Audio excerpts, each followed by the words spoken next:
What's up guys? Today we're going to have a look at some overclocking. So I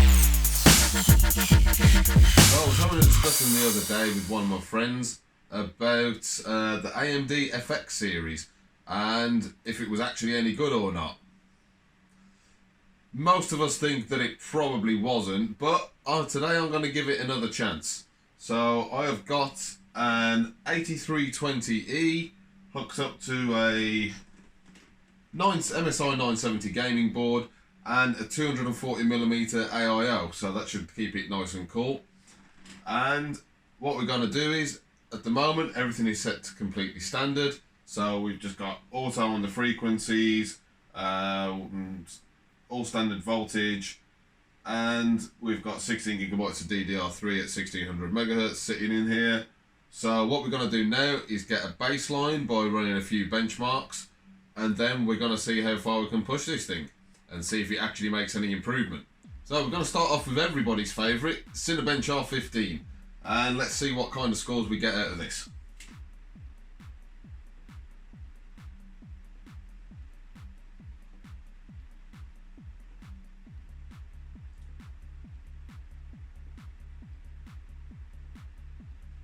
Okay, so the run is complete and we've got a score of 504, which puts it near enough level pegging with a mobile 3rd gen i7. Considering that this processor came out 2 years after the 3rd gen i7s, it's not great.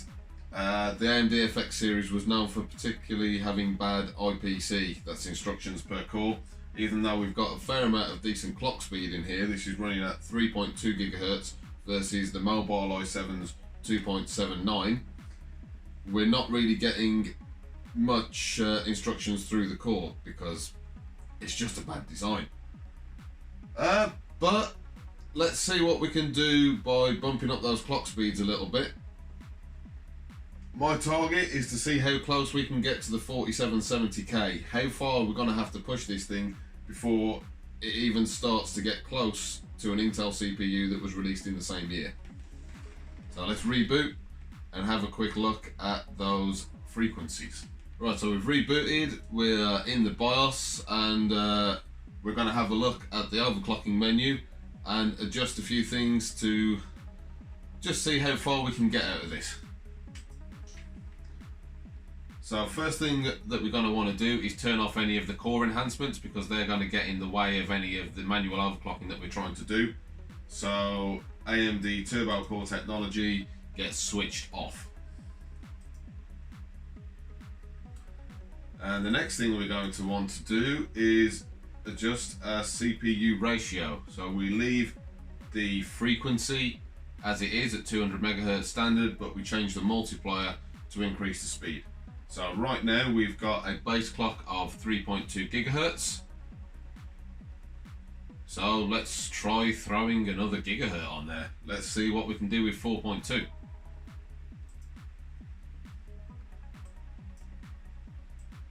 So that's going to be 200 times 21. So we set the multiplier to 21. 4.2, so that's now a full gigahertz above its base clock and 200 MHz above its maximum boost clock. And the next thing we're going to want to do to keep that stabilized is increase the voltage. So with this BIOS we can change the CPU voltage using an offset.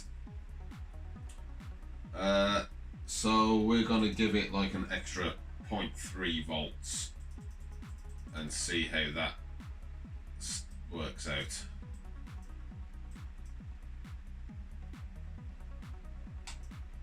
That should put it somewhere around 1.38 volts, I believe, on this chipset. So,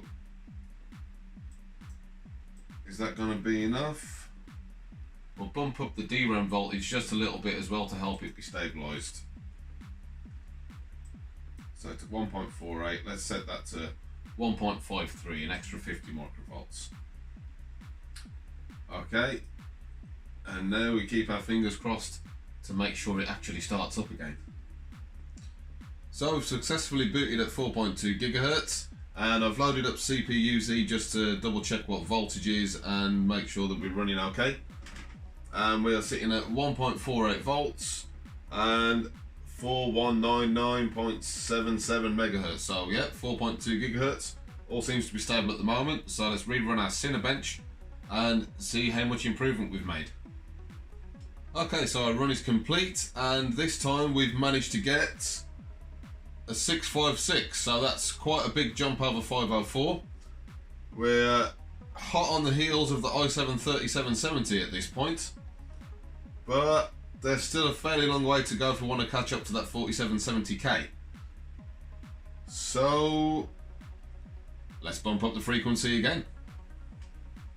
Okay, so this time we're going to leave the voltage alone because 1.48 is already quite high, and we're going to aim for 4.5 and see if that voltage will keep it stable. We may have to come back and increase the voltage if it doesn't, but we'll give this a go first. So we've managed to successfully boot at 4.5 gigahertz without having to change the voltage, so we're still at 1.48 volts. And I'm using a core temperature measuring piece of software called Core Temp. I don't think it's accurate because the ambient temperature in this room is around 22 degrees and this thing says I'm sitting at 17 degrees Celsius on all cores. I don't think that's very accurate, but it's the only thing I've got to work with. But let's see if it stays stable when we do that Cinebench run again. Okay, so our run is complete. As expected, we've now beaten the 3770. We've now got a score of 699, so we're closing in on that target 4770K. We're still not quite there yet. We're currently 100 megahertz higher, so the 4770K sits at 4.4 gigahertz, and this AMD FX is sitting at 4.5 gigahertz. Now we're going to need quite a big jump. If I can keep this cool enough, let's go for 5 gigahertz. Okay, so we're going to aim for 5 gigahertz this time, which means we're going to change the multiplier to 25. And I'm pretty sure I'm going to have to increase that voltage. So we'll bump it up a little bit higher, go for around 1.55 volts. That's not the kind of voltage that you would want to be using daily, but this is just for the fun of it, to see how far we can push this thing. So let's give it a go. So we were at 1.48 with plus 3.0, so if I aim for 1.53, that'll be plus 6.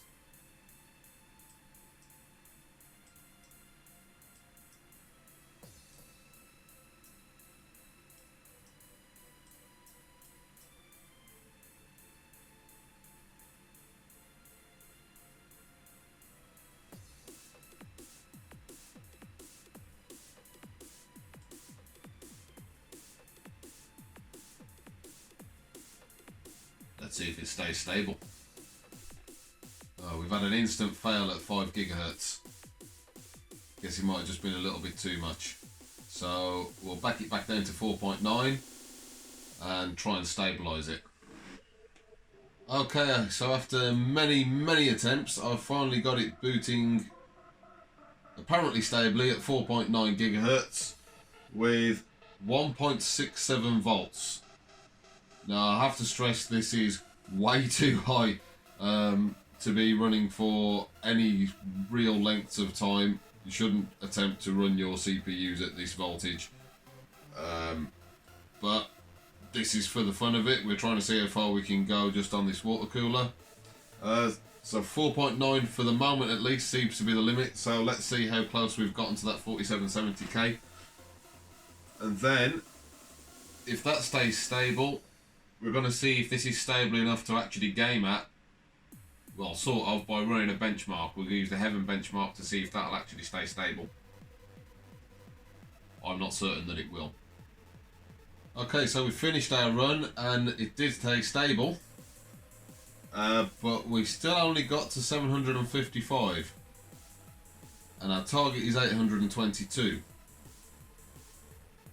So we're falling short of the target. I mean, we're at 4.9 gigahertz, a full 500 megahertz faster than the 4770K, but we're still not quite hitting its score. So that at least gives you some kind of indication of difference between the Intel and AMD architectures back then in 2013, 2014, I believe, when these processors were around. It's actually kind of exactly the opposite of what's happening now, because at much lower clock speeds, AMD is scoring higher, so they have a better IPC now than Intel, whereas back then it was completely the other way around. Intel made up for it with clock speed right now, but unfortunately even back then AMD couldn't make up for it with clock speed.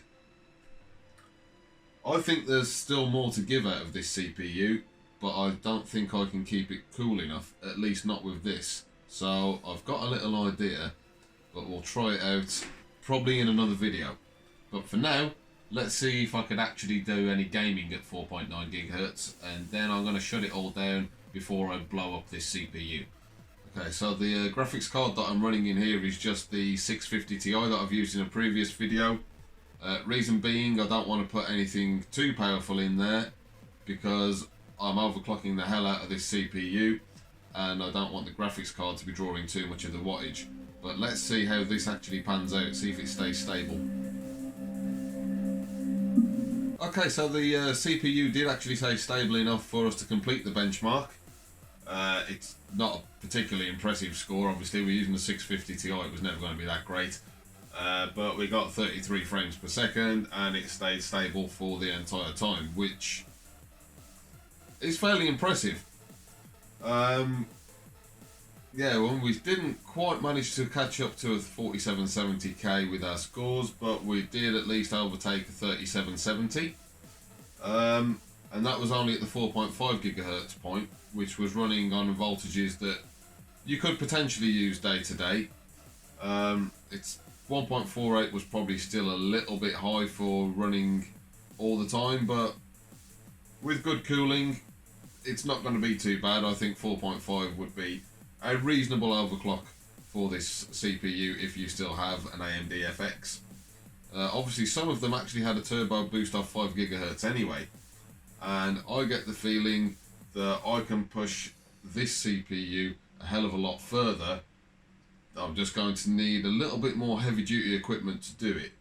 So hold out for my next video, where I'm going to be hooking up a gigantic air conditioning unit and blowing all of that air straight through the fins of this radiator to see how cold we can keep it. And let's see if we can go beyond 5 gigahertz, because we weren't able to hit it quite this time. At least not to be able to get it to boot anyway. Let's see what the air conditioner is going to do with this bad boy. And I'll probably hook up a second power supply and put my 1070 Ti on there and see if we can actually get some actual gaming results once we've got a decent overclock out of it.